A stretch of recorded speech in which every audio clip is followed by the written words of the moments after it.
وعلى نبينا محمد وعلى آله وصحبه أجمعين أما بعد. آج چوتھے سپارے کی تلاوت آپ کے سامنے کی گئی سورہ آل عمران، اور اس سپارے کی ایک آیت ہے کہ یا ایھا الذین آمنوا اتقوا اللہ حق تقاتہ. اس آیت کا نمبر ہے 102. اللہ تعالیٰ فرماتے ہیں کہ اے ایمان والو، اتقوا اللہ، اللہ سے ڈرو، حق تقاتہ، جیسے اللہ سے ڈرنے کا حق ہے. ولا تموتن الا وانتم مسلمون، اور جب تمہیں موت آئے تو اسلام کی حالت میں آئے، کسی اور حالت میں تمہیں موت نہیں آتی.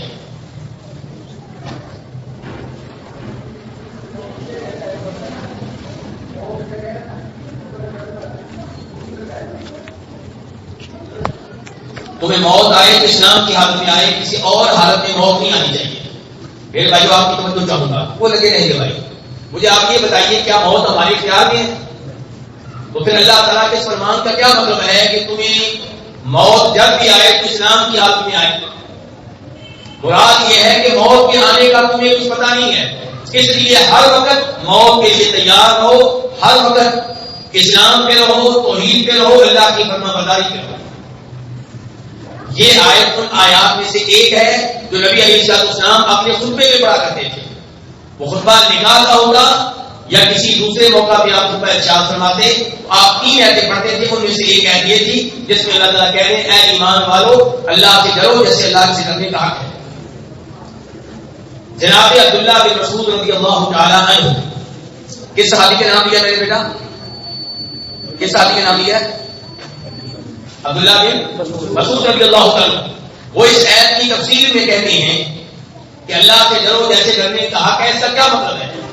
کہتے ہیں اس کا مطلب یہ ہے کہ ان یطاع اللہ فلا یعصى، ہر وقت اللہ کی اطاعت کی جائے، اللہ کی بات مانی جائے، کبھی بھی اللہ کی نافرمانی کا ارتکاب نہ کیا جائے.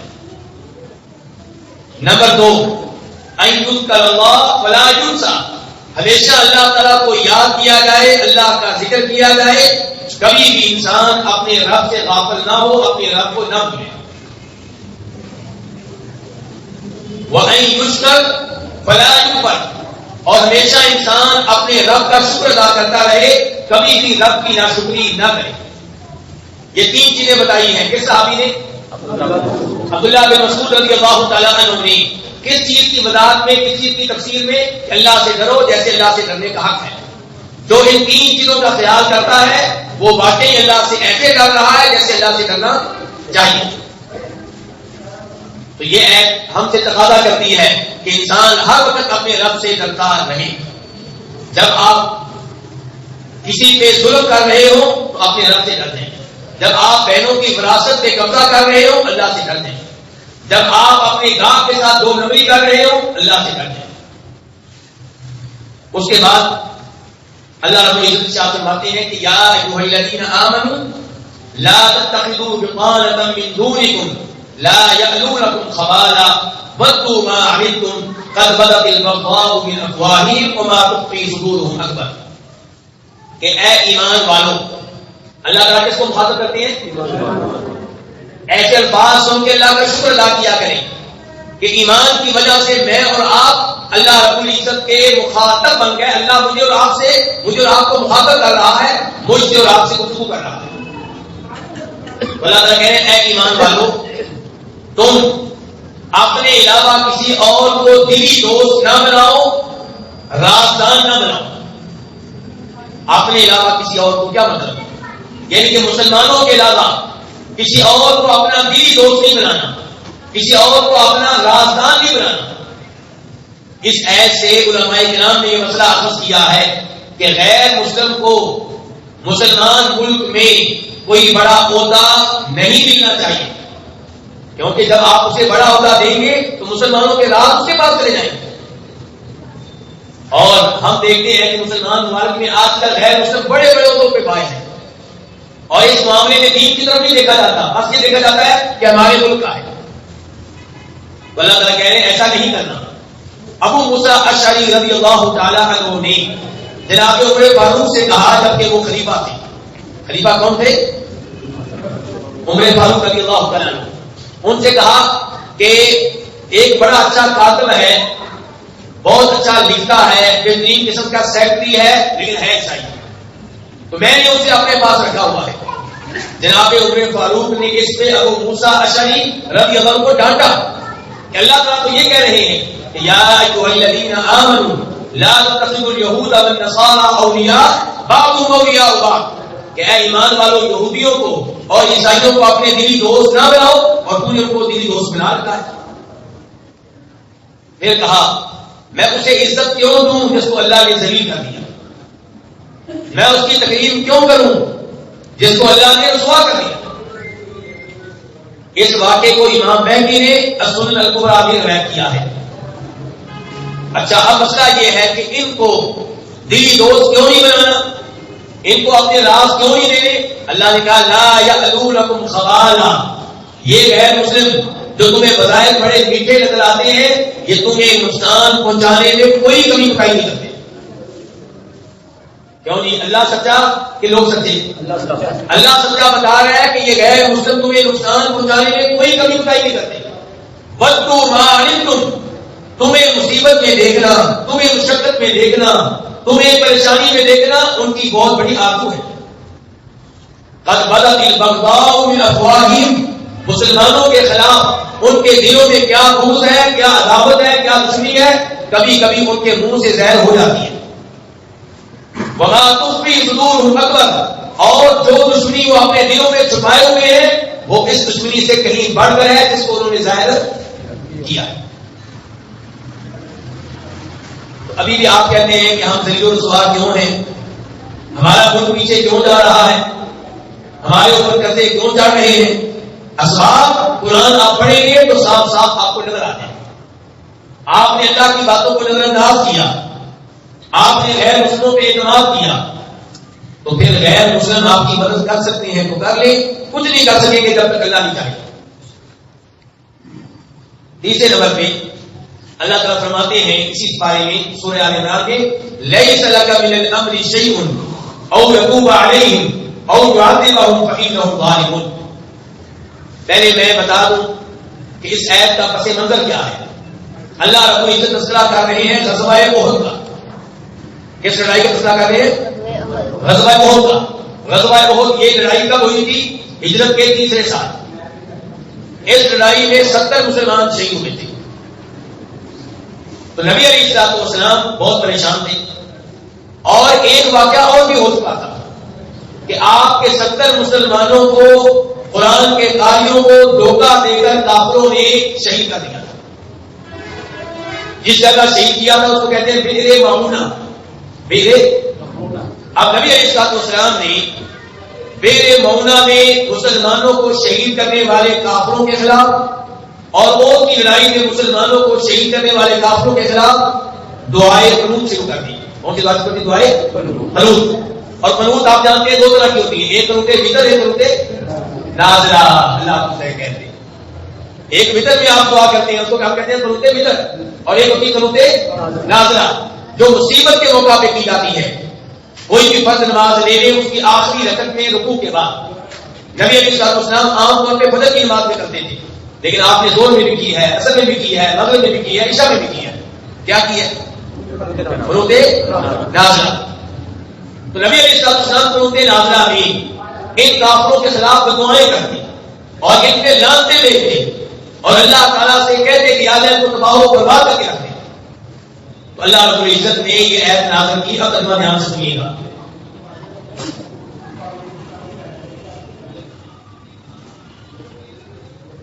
بیٹھا دھیان سے بات کرنے دیں. اب ترجمہ دھیان سے سنیے گا. لیس لک من الامر شیء. اللہ تعالیٰ نبی علیہ السلام کو مخاطب کر رہے ہیں کہ اس معاملے میں آپ کے ہاتھ میں کچھ بھی نہیں ہے. آپ کا اس معاملے میں کوئی اختیار نہیں ہے. اختیار اللہ کے پاس ہے. اللہ چاہے گا تو ان ظالموں کو عذاب دے گا اور چاہے گا تو ان کو توبہ کی توفیق دے دے گا. مرضی کیسی چلے گی؟ اللہ نے کہا میری مرضی چلے گی. نبی علیہ السلام کو ان کے خلاف دعا کرنے سے منع کر دیا گیا، روک دیا گیا. اور پھر تاریخ نے دیکھا کہ وہ لوگ جن کے خلاف آپ دعائیں کر رہے تھے وہ مسلمان ہو گئے. وہ کیا ہو گئے؟ اور یہیں سے ایک مسئلہ نوٹ کریں. کسی کافر کا نام لے کر آج بھی کسی کافر کا نام لے کر اس پہ لعنت بھیجنے کی اجازت نہیں ہے. آپ تو مسلمانوں کو نام نہیں کہتے رہتے ہیں نا, لیکن علماء کرام کے یہاں مسئلہ کیا ہے کہ نام لے کر آپ بات کر سکتے ہیں کہ جنہوں نے مسلمانوں پہ ظلم کیا وہ اللہ ان پہ لعنتیں بھیجے, لیکن نام لے کر زندہ کافر کے خلاف آپ اس پہ لعنت نہیں دے سکتے. کیوں؟ ہو سکتا ہے مسلمان ہو سکتا ہے اللہ آپ کو ہدایت دے دے, ہو سکتا ہے اللہ آپ کو توبہ کی توفیق دے دے. آپ دیکھیے کہ نبی علیہ السلام جن کے خلاف فتوائیں کرتے رہے, جن پہ لعنتیں دیتے رہے, انہوں نے اسلام قبول کر لیا بعد میں. تو پتا چلا کہ نبی علیہ السلام عالم الغیب نہیں تھے, حالانکہ غیب کی بہت سی باتیں آپ جانتے تھے, اور غیب کی بہت سی باتیں آپ نے مجھے بھی بتائی, آپ کو بھی بتائی. کیوں جی, فرشتے کبھی دیکھے آپ نے؟ لیکن آپ کا کیا ایمان ہے, فرشتے ہیں کہ نہیں ہیں؟ تو یہ غیبی بات معلوم ہوگی نا آپ کو, مجھے بھی معلوم ہوگی. قبر میں عذاب ہوتا ہے, یہ غیبی بات آپ کو بھی معلوم ہوگی, مجھے بھی معلوم ہوگی. جنت ہے, جہنم ہے, ہم نے دیکھی نہیں ہے, لیکن یہ غیبی بات ہمیں معلوم ہو گئی. تو چند غیبی باتیں جان لینے سے کوئی عالم غیب نہیں بن جاتا. اور نبی علیہ السلام سب سے زیادہ غیبی باتیں جانتے تھے. عالم غیب کو ہے تو سب کچھ جانتا ہے. نبی علیہ السلام بہت سی غیبی باتیں جانتے تھے اور بہت سی نہیں جانتے. چوتھے نمبر پہ آیت نمبر 144 کے سورت کی برات. سورت کون سی جا رہی ہے؟ سورہ آل عمران. ماشاءاللہ جا رہے ہیں. وما محمد الا رسول قد خلت من قبله الرسل افإن مات او قتل انقلبتم على اعقابكم ومن ينقلب على عقبيه فلن يضر الله شيئا وسيجزي الله الشاكرين. اللہ رب العزت ارشاد فرما رہے ہیں محمد صلی اللہ علیہ وسلم صرف اور صرف اللہ کے رسول ہیں. رسول ہونا تو چھوٹی بات نہیں ہے, بہت بڑا اعزاز ہے, لیکن رسول ہے, رب نہیں ہے. رسول ہے عبادت کے لائق, رسول ہے اس کے مشاب حاضر روا بہت سے آدمی نہیں ہے. فرمایا وما محمد الا رسول, کہ محمد صلی اللہ علیہ وسلم صرف اور صرف رسول ہے. افإن مات, بس اگر آپ فوت ہو جائیں, ماتا موت کا لفظ کس نے بولا ہے؟ اللہ نے. بس اگر آپ فوت ہو جائیں, او قتل, یا آپ کو قتل کر دیا جائے, انقلبتم علی اعقابکم, کیا تم دین چھوڑو گے, مرتد ہو گے. ومن ينقلب علی عقبیہ, اور جو آپ کے فوت ہونے کی وجہ سے دین کو چھوڑ دے, فلن یضر اللہ شیئا, وہ اپنا نقصان کرے گا, اللہ کا کچھ نہیں بگاڑ سکے گا.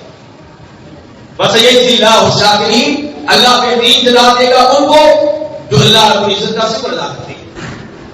میرے بھائیوں, امام بخاری روایت کرتے ہیں ابو سلمہ بن عبد الرحمن بن عوف سے, اور وہ روایت کرتے ہیں سیدہ عائشہ رضی اللہ عنہا سے, اور جناب عبداللہ بن عباس رضی اللہ تعالیٰ عنہ سے. جب نبی علیہ السلام فوت ہوئے تو یہ خبر پہنچی ابو بکر صدیق رضی اللہ کے پاس, اور وہ مدینہ سے باہر ایک جگہ تھی سن, وہاں پہ موجود تھے, وہاں پہ ان کی رہائش تھی. ان کو اطلاع ملی, اپنے گھوڑے پہ تشریف لائے, گھوڑے سے نیچے اترے اور سیدھے سیدہ عائشہ کے حجرے میں گئے. نبی علیہ السلام کا جسم اطہر وہاں پہ موجود تھا, اور اس پہ جملی دھاری دار چادر ڈال دی گئی تھی. ابو بکر تشریف لے گئے, آپ کے چہرے انور سے چادر ہٹائی اور آپ کو بوسہ دیا, اور پھر کہا بِأَبِي أَنْتَ یا رسول اللہ, میرے والد آپ پہ قربان ہوں اللہ کے رسول. لا يجمع اللہ علیک بین موتتین, اللہ آپ کو دو مرتبہ فوت نہیں کرے گا. جو موت, جو فوتگی اللہ نے آپ کے لیے لکھ دی تھی وہ آ چکی. یعنی کہ اگر لوگوں کی بات سنیں, لوگ کہتے ہیں ابھی آپ فوت نہیں ہوئے, بعد میں فوت ہوں گے, اس کا مطلب ہے کہ موت دو مرتبہ آئے گی. کہا نہیں, جو موت آنی تھی وہ آ چکی. اور یہ موت کا لفظ کون بول رہا ہے؟ ابو بکر صدیق رضی اللہ عنہ بول رہے ہیں, جن سے بڑھ کر اللہ کے رسول سے محبت کرنے والا کوئی نہیں. اصل میں ہم نے اپنے ملک میں بیٹھ کے طے کر لیا کہ فوت ہو جانا شاید کوئی ہی نہیں, فوت ہو جانا شاید کچھ صحابی ہے, اس لیے جو کہتے اللہ کے رسول فوت ہو گئے لوگ پریشان ہو جاتے ہیں. جبکہ یہ قرآن کا عقیدہ ہے, یہ اللہ کا عقیدہ ہے, یہ صحابہ کرام کا عقیدہ ہے, یہ خود اللہ کے رسول کا عقیدہ ہے صلی اللہ علیہ وسلم. فوت ہو کر آپ کی توہین نہیں ہوئی, فوت ہو کر آپ اللہ کے مزید قریب ہو گئے, دنیا کی پریشانیوں سے آپ کی جان چھوٹ گئی. تو بہرحال ابو بکر صدیق رضی اللہ عنہ یہ الفاظ کہیں اس کے بعد باہر نکلے، مسجد میں آئے، جناب عمر فاروق کہہ رہے تھے کہ جو یہ کہے گا اللہ کے رسول فوت ہو گیا میں اس کی گردن اتار دوں گا، آپ فوت نہیں ہوئے۔ یہ کون کہہ رہے ہیں؟ عمر فاروق۔ بڑوں کو بھی غلطی لگ جاتی ہے۔ ابو بکر نے کہا عمر بیٹھ جاؤ، کہا نہیں بیٹھوں گا، کہا عمر بیٹھ جائے، نہیں بیٹھوں گا۔ عمر پریشان ہے بہت زیادہ۔ جناب ابو بکر نے ان سے الجھنا مناسب نہیں سمجھا، خاموشی سے ممبر پہ چڑھ گئے۔ ممبر پہ چڑھ کے تاریخی خطبہ ارشاد فرمایا۔ لیڈر اس کو نہیں کہتے جو ووٹ لینے کے لیے وہ باتیں کرے جو پبلک چاہتی ہے، لیڈر اس کو کہتے ہیں جو درست بات کرے، اپنی قوم کو درست راستے پہ لگائے، لیڈر اس کو کہتے ہیں۔ ابو بکر صدیق ممبر پہ چڑھے، خطبہ ارشاد فرمایا، کہا من کان یعبد منکم محمدا فإن محمدا قد مات ومن کان یعبد اللہ فإن اللہ حی لا یموت، کہ لوگوں تم میں سے جو عبادت کیا کرتا تھا کس کی؟ جناب محمد صلی اللہ علیہ وسلم کی، تو وہ تو فوت ہو چکے، اس کا رد ہو چکا۔ اور جو عبادت کیا کرتا تھا اللہ تعالیٰ کی، تو فإن اللہ حی، اللہ ہمیشہ سے زندہ ہے، لا یموت، اللہ پہ کبھی موت نہیں ہو۔ اس کے بعد انہوں نے یہی آیت پڑھی، وما محمد الا رسول قد خلت من قبلہ الرسل۔ یہ آیت سنتے ہی صحابہ کرام کو یوں لگا کہ جیسے یہ آیت پہلے قرآن میں نہیں تھی، اب نازل ہو رہی ہے، ہر آدمی کی زبان بھی آیت تھی۔ اور جناب عمر فاروق کہا کرتے تھے کہ جب میں نے یہ آیت سنی مجھے آپ کے فوت ہونے کا یقین ہو گیا، پھر میں اتنا غمزدہ ہوا کہ میری ٹانگوں نے میرا بوجھ اٹھانے سے انکار کر دیا، میں زمین پہ گر پڑتا۔ تو میرے بھائیوں، نبی علیہ السلام کا فوت ہونا ایک حقیقت ہے، البتہ آپ کو برزخی زندگی حاصل ہے۔ کون سی زندگی؟ اگلی زندگی، دنیا والی نہیں۔ دنیا کے لحاظ سے ہمارا اور آپ کا تعلق ختم ہو چکا، لیکن اللہ تعالیٰ کے ہاں آپ برزخ میں زندہ ہیں۔ ہمارے لحاظ سے کیا ہے کہ جو بھی قبر میں جا چکا اسے آپ اپنی آواز نہیں سنا سکتے، جو بھی فوت ہو گیا اسے آپ اپنی آواز نہیں سنا سکتے۔ ہم جو آپ پہ سلام پڑھتے ہیں، ہمارا سلام فرشتوں کے ذریعے آپ تک پہنچتا ہے، ان کے ذریعے، چاہے پاکستان میں کھڑے ہو کے پڑھے، چاہے انڈیا میں پڑھے، چاہے مدینہ میں کھڑے ہو۔ یہ اس مسئلے میں آپ نے عقائد کی اصلاح کر لیجیے گا۔ اس کے بعد اللہ تعالیٰ فرماتے ہیں آیت نمبر 155، ان الذين تولوا منكم يوم التقى الجمعان انما استزلهم الشيطان ببعض ما كسبوا، کہ احد کی لڑائی میں کئی لوگوں نے یہ سن کر کے اللہ کے رسول بہت ہو گئے ہیں، جھوٹی افواہ پھیلا دی گئی، میدان چھوڑ دیا۔ اللہ تعالیٰ کہتے ہیں کہ جنہوں نے میدان چھوڑا ان کو سزا ملی ہے ان کے گناہوں کی، ان کو شیطان پھسلانے میں کامیاب ہوا ان کے گناہوں کی وجہ سے۔ شیطان کب اس کا حملہ کامیاب ہوتا ہے؟ ہمارے اوپر جب ہم کیا کرتے ہیں، کوئی گناہ کرتے ہیں۔ اللہ نے صاحب کہا لیکن میں نے ان کو معاف کر دیا، میں نے ان کو معاف کر دیا ہے۔ اب وقت بہت کم ہے، میں کیا کروں؟ بخاری شریف کی روایت ہے، آپ کی توجہ چاہوں گا۔ عبداللہ بن عمر رضی اللہ عنہ موجود ہیں، مجلس لگی ہوئی ہے، ایک مصری آیا۔ کون آیا؟ مصری حاجی آیا، کہنے لگا یہ مجلس کن کی ہے؟ قریشیوں کی۔ بڑا کون ہے؟ عبداللہ بن عمر۔ کہا عبداللہ بن عمر میں آپ سے ایک سوال کرنے لگا، جی کرو، مجھے یہ بتائیے کہ کیا یہ بات حقیقت ہے کہ عثمان رضی اللہ عنہ میدان احد چھوڑ کے چلے گئے تھے؟ عبداللہ بن عمر نے کہا بالکل یہ بات صحیح ہے۔ کہا یہ بات صحیح ہے کہ بدر کی لڑائی میں انہوں نے حصہ نہیں لیا؟ کہا بالکل۔ کہا یہ بات بھی صحیح ہے کہ بیعت رضوان میں بھی شامل نہیں ہوئے؟ کہا یہ بھی صحیح ہے۔ تو وہ مصری جو شخص تھا اس کے دل میں جناب عثمان کے خلاف اتنا بغض تھا، اس نے خوشی سے نعرہ لگایا اللہ اکبر۔ آج بھی کئی لوگ صحابہ کرام کے خلاف کو بات کرتے ہیں بڑے خوش ہو جاتے ہیں، جیسے وہ ایک آدمی، کیا نام اس کا، علی مرزا، اس کی گفتگو سنے، جب صحابی کے خلاف بات کرے چہرہ دیکھے اس کا، جیسے امریکہ فتح کر لیا ہے، جیسے کیا کر لیا ہے، بولیے کیا کر لیا ہے، امریکہ فتح کر لیا ہے۔ بھائی صحابہ کرام انسان تھی، چھوٹی موٹی کوتاہیاں ان سے ہو سکتی ہیں، لیکن انہوں نے جو جہاد کیا، جو جانیں دی، جو مال دیا، جو قربانیاں دی، ان کی وجہ سے بہت آگے جا چکے۔ ان پہ تھوکنے والا کامیاب نہیں ہوگا، تھوک آپ کے اوپر ہے، ان کے کارنامے اتنے زیادہ ہیں۔ اب عبداللہ بن عمر نے کیا کہا، مجھے ادھر وہ آیا، کہا بیٹھ جاؤ، بیٹھ جا، کہا اب میری باتیں سنو۔ پہلے تھا تصویر کا ایک رخ، تصویر کا، اور ہمارا یہی مسئلہ ہے، تصویر کا ایک رخ ہمیں دکھایا جاتا ہے اور ہم اسی پہ رہتے ہیں، تصویر کا دوسرا رخ ہمیں معلوم نہیں ہوتا۔ عبداللہ بن عمر نے ہم سے تصویر کا دوسرا رخ دکھایا۔ بدر کی لڑائی میں عثمان کیوں موجود نہیں تھے؟ کیونکہ ان کی وائف نبی علیہ السلام کی بیٹی بیمار تھی اور اللہ کے رسول نے کہا عثمان تم میری بیٹی کی خدمت کرو تمہیں ایسی جو ثواب ملے گا گویا کہ تم نے بدر کی لڑائی میں حصہ لیا ہے اور مال غنیمت میں صرف تمہارا حصہ تمہیں ملے گا۔ اعزاز ہے غائب ہونا جناب عثمان کے لیے کہ مذمت ہے؟ اعزاز ہے، اللہ کے نبی کی بیٹی کی خدمت کر رہے ہیں صلی اللہ علیہ وسلم۔ نمبر 2، احد کی لڑائی میں اللہ کے نبی کے موت ہونے کی خبر سن کر میدان چھوڑ گیا، یہ بات صحیح ہے، لیکن پریشان تھی۔ اللہ نے کیا کہا وَلَقَدْ عَفَا اللَّهُ عَنْهُمْ، میں نے ان کو معاف کر دیا ہے۔ جب اللہ نے معاف کر دیا تم کون ہوتے ہو کہ یہ نکالنے والے؟ اور جہاں تک تعلق ہے بیت رضوان کا تو بیت رضوان کی حقیقت تم نہیں جانتے۔ نبی علیہ السلام صحابہ کرام عمرہ کرنے کے لیے گئے، مکہ والوں نے مکہ والوں کا مکہ میں داخل نہیں ہونے دیں گے، حدیبیہ میں روک ہے۔ اب ایک آدمی کو بطور سفیر مکہ میں بھیجنے کی ضرورت تھی، عثمان سے بہتر کوئی آدمی نہیں ملا جس کام کے لیے، ان کو بھیجا گیا۔ افواہ پھیل گئی کہ مکہ والوں نے جناب عثمان کو شہید کر دیا ہے۔ آپ نے کہا میں لڑنے کے لیے نہیں آیا تھا، تم بھی لڑنے کے لیے میرے صحابیوں نہیں آئے تھے، تم لڑائی کے لیے تیار نہیں تھے، لیکن میں اب اپنے عثمان کا بدلہ لیے بغیر واپس نہیں جاؤں گا۔ کون ہے تو میرے ہاتھ پہ بیعت کرے کہ ہم عثمان کا بدلہ لیے بغیر واپس نہیں جائیں گے؟ صحابہ کرام نے سب کے سب نے آپ کے ہاتھوں پہ بیعت کی سوائے جناب عثمان کی۔ وہ بیعت کیسے کرتے؟ وہ کہاں تھے؟ وہ تو مکہ میں تھے، لیکن ان کا اعزاز یہ ہے، کن کا اعزاز؟ جناب عثمان کا، کہ اللہ کے رسول نے اپنے دائیں ہاتھ کو بائیں ہاتھ میں رکھ کے کہا لو یہ میں عثمان کی طرف سے بیعت کر رہا۔ یہ ہے تصویر کا دوسرا رقم۔ تو کہا اب یہ 3 باتیں میری طرف سے لے جاؤ، اگلا لگاؤ، جاؤ کرنے لگاؤ۔ تو آج کے سپارے میں بڑی اہم باتیں ہیں، اب وقت آج تو صرف 4-5 باتیں ہو چکی ہیں، 5 رہ گئی ہیں، لیکن میں میرے خیال میں اسی پہ اتفاق کرتا ہوں، میں آپ لوگوں پہ زیادہ بوجھ نہیں ڈالنا چاہتا۔ لگاؤں؟ ہاں جی، اللہ آپ کو کہتے بڑے سخی نکلے جی آپ، ماشاء اللہ آپ کے وقت میں برکتیں ڈالے، اللہ کرے آپ کا یہ وقت دینا آپ کے جنت میں جانے کا سبب اور ذریعہ بنتا ہے۔ تو آج کی آیات میں سے آیت نمبر 6 تذکرہ اب بھی ہو رہا ہے احد کا۔ اس بارے میں تذکرہ کافی سارا کس کا غزوہ ہے احد کی لڑائی ختم ہوئی تو میں بتا دیتا ہوں کتنے صحابہ کرام شہید ہوئے تھے، بچے جواب دیں گے۔ 70 صحابہ کرام شہید تھے اور کئی زخمی تھے۔ اب آپ بتائیے کہ مدینہ میں ماحول کیسا ہوگا؟ جس گھر میں ایک آدمی شہید ہو گیا اس کی بیوی کا کیا حال ہوگا، بچوں کا کیا حال ہوگا؟ لیکن نبی علیہ السلام نے مدینہ پہنچنے کے بعد اعلان کر دیا کہ اب ہم نے کافروں کا تعاقب کرنا ہے، ان کے پیچھے جانا ہے، اور میرے ساتھ صرف وہی لوگ نکلے جو پہلے احد کی لڑائی میں حصہ لے چکے۔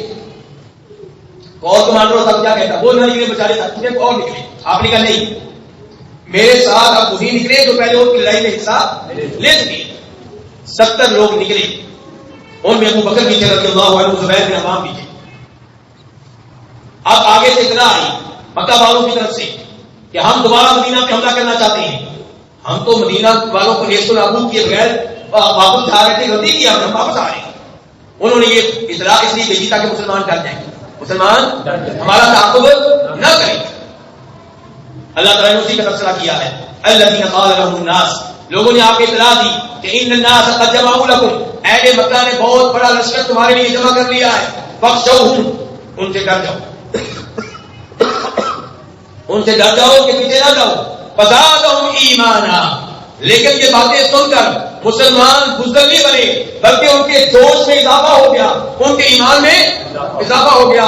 وقالوا، اور کہنے لگے حسبنا اللہ، ہمارے لیے اکیلا اللہ ہی کافی ہے، ونعم الوکیل، اور وہی کام بنانے والا ہے، کتنا اچھا اس کا ساتھ ہے۔ امام بخاری کہتے ہیں، میری بات دھیان سے سنیے گا، امام بخاری رحمہ اللہ کہتے ہیں کہ حسبنا اللہ ونعم الوکیل یہ وظیفہ 2 نبیوں نے پڑھا ہے۔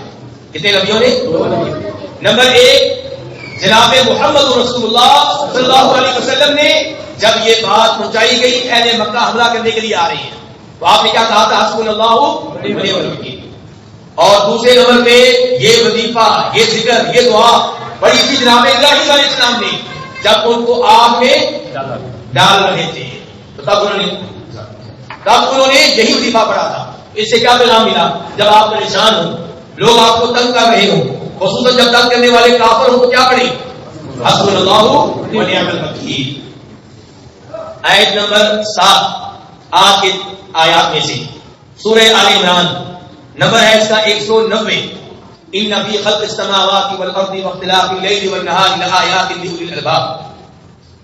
امام ابن حبان رحمہ اللہ روایت کرتے ہیں کہ عطا بن ابی رباح اور عبید بن عمیر یہ تابعی ہیں، سیدہ عائشہ کے پاس گئے اور کہنے لگے سیدہ وہ ایسی بات بتائیں اللہ کے رسول کی جو بڑی حیرانی والی، بڑی تعجب والی۔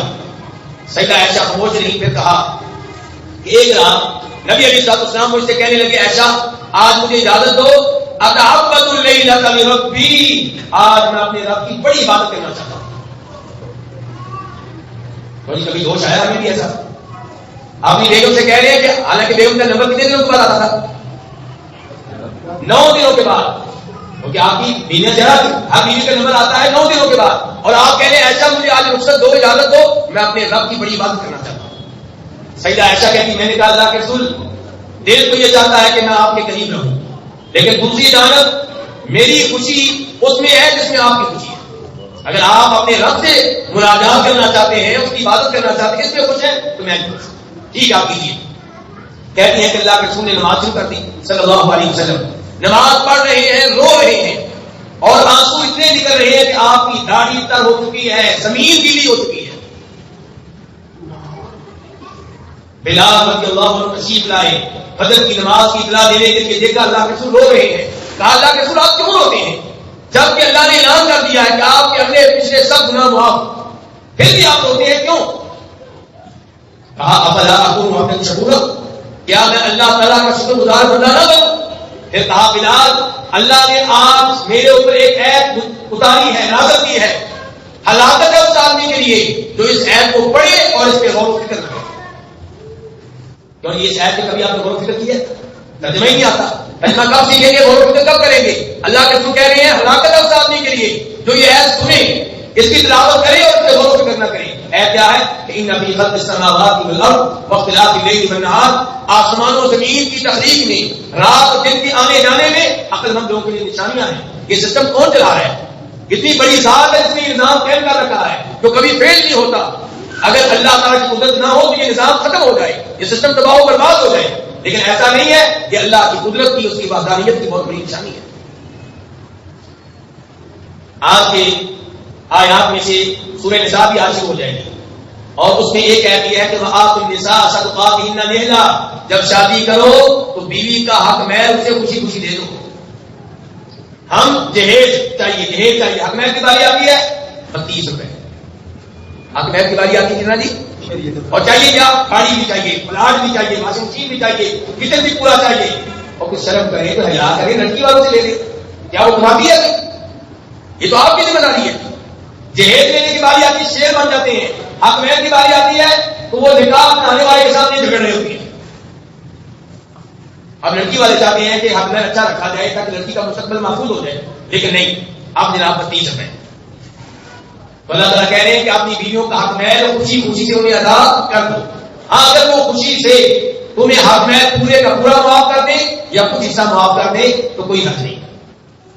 اس کے بعد اللہ تعالیٰ کہتے ہیں آیت نمبر 7 میں، سورہ نساء کی آیت نمبر 7، للرجال نصیب مما ترک الوالدان والاقربون وللنساء نصیب مما ترک الوالدان والاقربون، کہ وراثت میں جیسے مردوں کا حق ہے ایسے عورتوں کا بھی حق ہے، اور بہنوں کو ان کی وراثت دیجیے۔